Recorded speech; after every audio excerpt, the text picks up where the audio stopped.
discours aussi qui a été teinté de beaucoup d'émotions de la part du président de la République, Abdelmajid Tebboune. Et de sincérité. Surtout sur l'aspect du devoir de mémoire, sur les aïeux, sur les martyrs. Il faut le rappeler à juste titre, parce qu'il a laissé son cœur parler sur cet aspect-là. Après, effectivement, c'est un discours-programme qui est maintenant inscrit dans le sillage de son nouveau modèle de gouvernance qu'il a apporté depuis.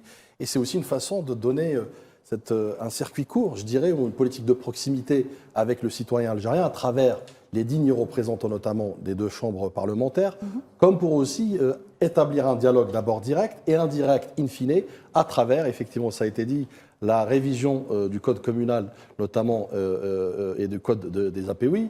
C'est aussi très important puisque d'abord c'est une promesse électorale du président de la République qu'il met en exergue et qu'il met en pratique, mais surtout aussi c'est sa capacité aussi d'écoute, notamment puisque c'était une demande latente des partis politiques bien avant le premier mandat du président. Donc c'est aussi comment donner justement une dynamique favorable aux citoyens, où qu'ils se trouvent notamment, pour qu'ils puissent aussi porter sa voix à travers des chambres, qu'elles soient d'ailleurs collectivités locales, nationales ou sénatoriales.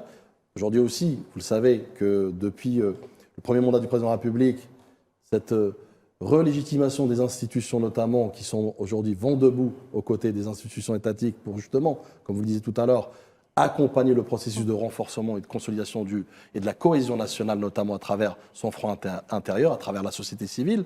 Une société civile forte, par extension, c'est un État fort, un État-nation fort, un État-nation immunisé, protégé.